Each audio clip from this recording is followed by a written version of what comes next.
Thanks for choosing this free Anfield Index podcast. If you'd prefer to listen to this or any of our other shows without adverts, then now's the time to check out Anfield Index Pro. With AI Pro, you can supercharge your entire listening experience. You'll not only get all of our podcasts without the ads, but you'll have them far faster with our Quick Publish feature available exclusively for subscribers. AI Pro also puts you in the heart of our sound studio, with an option to listen to many of our shows live and interact with the podcasters in real time as the shows are recording. Upgrading couldn't be easier. AI Pro is available on all popular podcast platforms, and we have our own apps for Apple and Android. Just head on over to AnfieldIndexPro.com and get started today.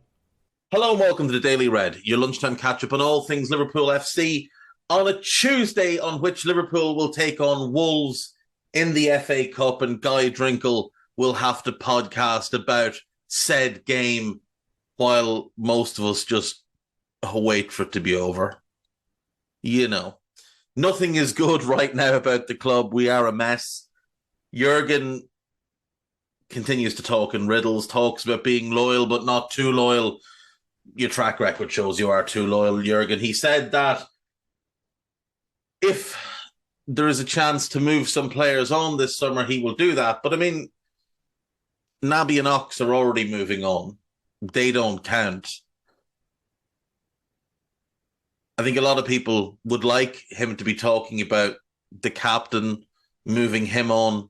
It won't happen. More likely, I think Joel Matip and Fabinho get moved on, and that might not be without warrant either. But we're playing in the FA Cup tonight, so I thought what we'd do is we'd take a little trip down memory lane, because misery loves company. And it's just sometimes fun to look back and laugh, because, you know, when you hear people say, oh, these new fans, what would they have done during the Hodgson era? Well, first of all, the Hodgson era wasn't an era. It was a blip of 6 months only 12 years ago.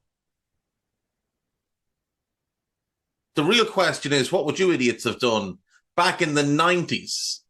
Because we fucking suffered in the 90s. Liverpool won the FA Cup in 91-92 under Graham Souness. The following season in the FA Cup, they drew Bolton Wanderers. Bolton were in what was the equivalent of League One at the time. We drew 2-2 away and we lost 2-0 at home.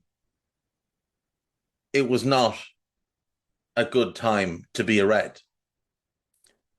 The following season, 93-94, we drew Bristol City, who at the time were in what is now the Championship.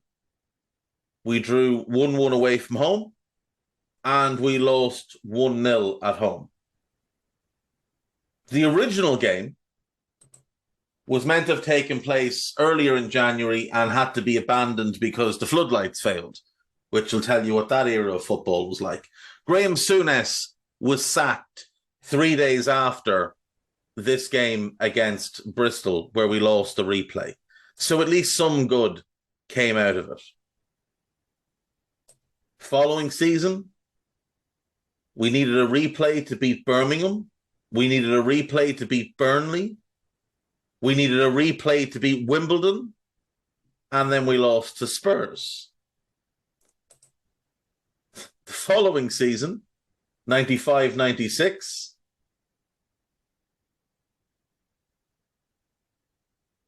we beat Rochdale, we beat Shrewsbury, we beat Charlton. We needed a replay to beat Leeds, but we did that. Then we went and we beat Aston Villa. And then we lost to Manchester United in the final, when David James came for a very simple cross, made a hames of it, and dropped it at the feet of Eric Cantona. Those of us old enough to remember that will never forget where we were. Because if you weren't in the stadium, you were probably in a pub somewhere. I know I was. The Flower Hill Lodge Clerkens in Navan, surrounded by Manchester United fans, a number of them related to me. I still remember every one of them that was there. Everyone that was sitting in the area, still remember them all. And the smugness and just how horrible they all were. The following season, 96-97, we beat mighty Burnley and then lost to Chelsea. 97-98, yet again, an FA Cup adventure comes to an end early as we lose to Coventry in the third round at home. The next season is 98-99, the weird season where we have joint managers for a while. We beat Port Vale, and then we lose to Manchester United. And had we managed to hold on to the lead that we had going into the 88th minute, we could have ended their hopes of a treble. But we didn't. York scored and Solskjaer scored. And if you ask United players and fans, they will tell you that was the moment they felt it became possible for them to go and win everything. It was our fault. 99-2000, we beat Huddersfield and then lost to Blackburn at home. You want to talk about bad times and mention Houllier. Like, these kids don't know what they're talking about. The Houllier, or the mentioned Hodgson, rather. The Hodgson, it was over before it began.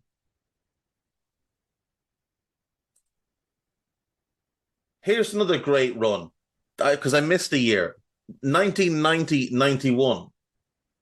We played Blackburn in the third round, and we need a replay to beat them. Then we play Brighton, and we need a replay to beat them. Then we play Everton. The first game's a 0-0. The second game ends 4-4 after extra time. And then we lose in the second replay. If anyone can advise me on why that second replay was played at Goodison, because the home game, the first game was, we were drawn at home.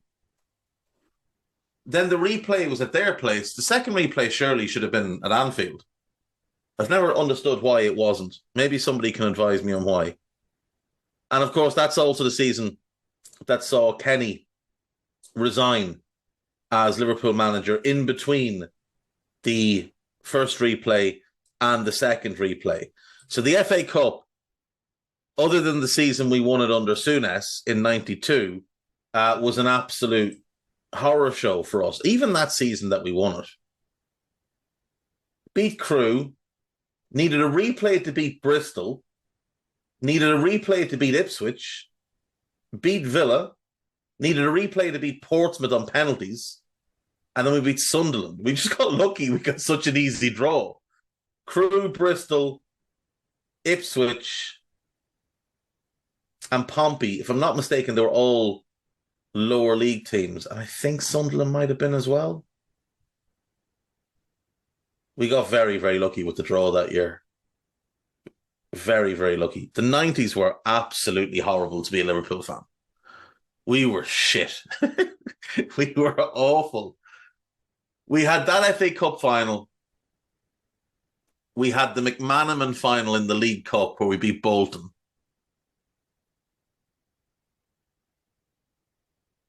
We had some woeful European games. Absolutely woeful. Do you know what? I'm bored. Let's go back through what we did in Europe.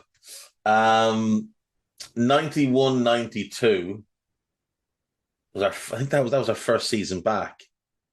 And we beat Lahti, a Finnish team, 6-1. And that was that game was on TV. I remember watching that game.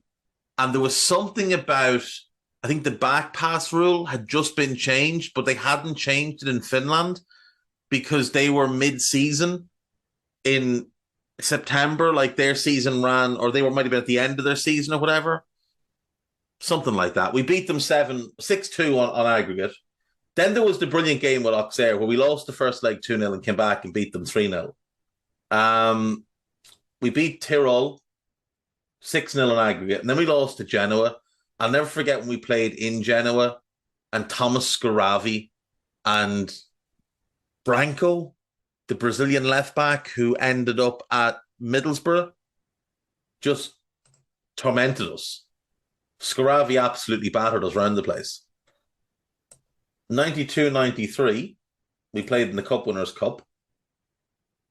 We beat Apolline Limassol and then got thoroughly spanked 6-2 on aggregate by Spartak Moscow. Was that when Bruce Roblar got sent off over there for handling outside the box? Was that year? I think it was. I could be wrong. I think it was. 93-94, near a bit of European competition. 94-95, no Europe for us. 95-96, we're in the UEFA Cup. We beat Spartak Vladikavkaz. This was a great time when you'd play in Europe and you'd draw some random team that you'd never heard of before. Because we didn't have the internet, so we couldn't just Google who the fuck are Spartak Vladikavkaz. So we just had to wonder who we were playing. And then we lost to Brøndby. They beat us 1-0 at Anfield after a 0-0 draw in Denmark. So that wasn't fun. Cup Winners' Cup in 96-97, having won the League Cup the year before. Maipa of Finland were dispatched. Sion of Switzerland were dispatched.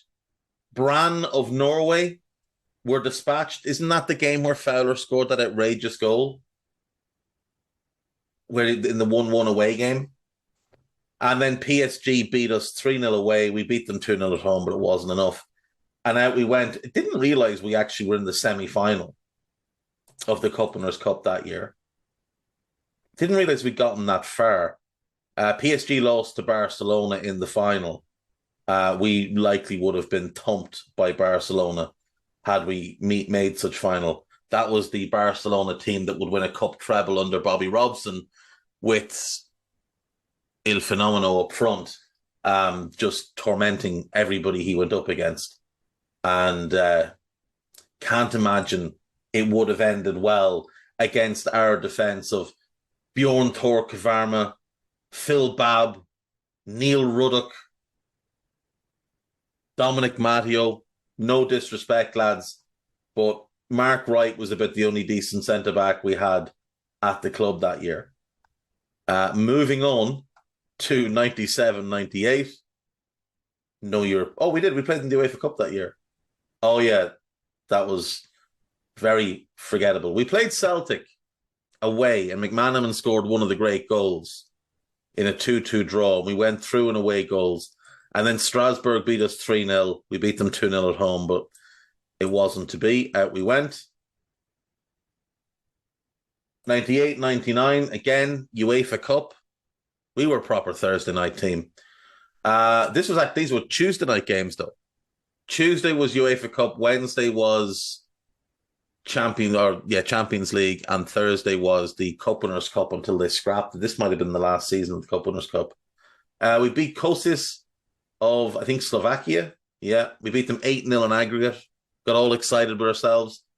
Then drew 0-0 at home to Valencia. Drew 2-2 away and went through in away goals. And then Celta Vigo beat us 4-2 on aggregate. And just to compound things, we didn't have any Europe in 99-2000. But things were to change the following year, obviously. Gerard Houllier, 99-2000 was his first year in sole charge. He started to build things. The following year, we would go on and obviously win a cup treble, which was very, very nice. But yeah, like when people tell you that, if you can't be a real fan if you didn't sit through the Hodgson era, just remind them that the 90s was a whole decade of being really shit. Really shit. We won 2 trophies in that entire decade. That's abysmal for this football club.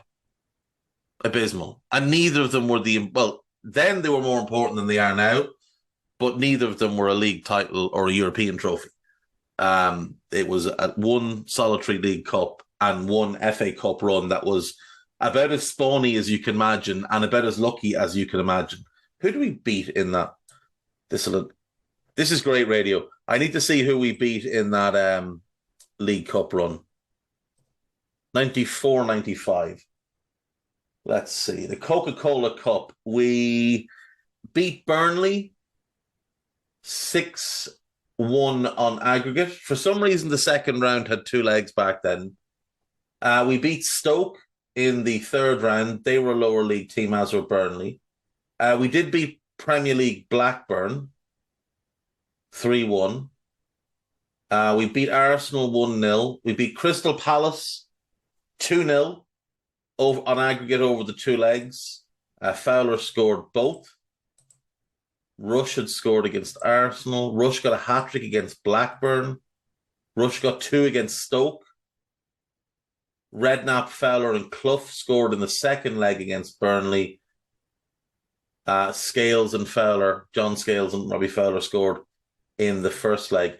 And then McManaman scores both in the cup final. Alan Thompson gets a goal back for them, and it was what Alex Ferguson would term squeaky bum time between then and the end of the game.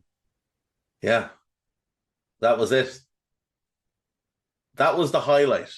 Like, people don't understand. Like, we'd sign these players. Like, Oyvind Leonardson's a prime example. Oyvind Leonardsson was at Wimbledon, and he looked a decent enough player. Like, he looked all right. He didn't look anything special. He was just one of those random players that Wimbledon had brought to England from Norway, which was what they were wanted to do at the time. And he did all right. And then we spent a ton of money to bring him in 97. And like, you go to school, your mates were United and Arsenal fans. There was no Chelsea fans around then. There's no City fans. There'd be the odd Leeds fan or the odd Forest fan whose dad would have become a fan when they were managed by Brian Clough or Leeds under Don Revie or whatever, and they would pass that down to the son or the daughter. But there was no Chelsea fan in your school. I remember there was one Blackburn fan the year after. I don't know who he'd support. I can't remember who he'd supported the year before, but he'd become a Blackburn fan because they won the league. But to his credit, he remains a Blackburn fan to this day. But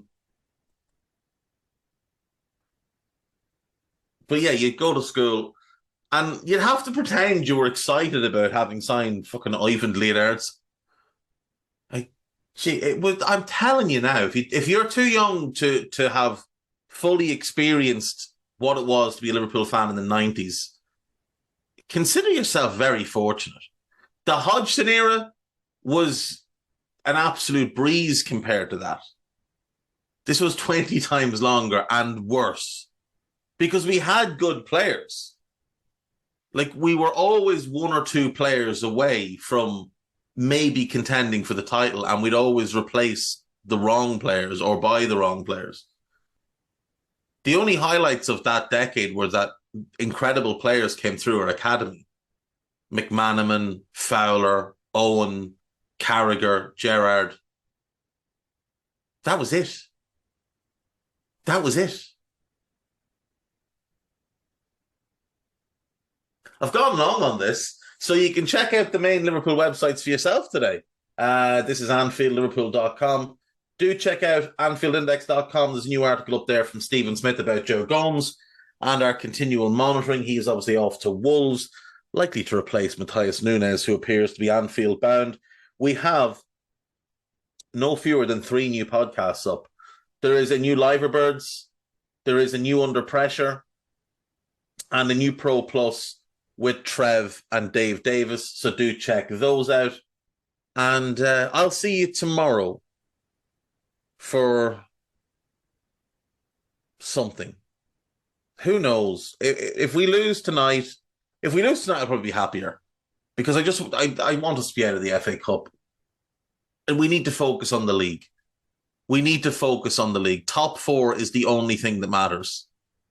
The only thing that matters now. Everything else is just excess noise. We've got to get top 4. We've got to be in the Champions League. So I'll see you tomorrow. Enjoy tonight. Bye-bye. We hope you enjoyed listening to this Anfield Index show. Please be sure to subscribe to our channel so future podcasts find their way to your device automatically.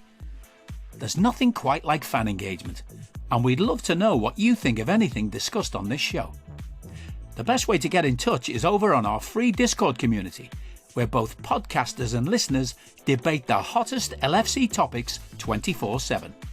Sign up free now at AnfieldIndex.com/Discord. You won't regret it.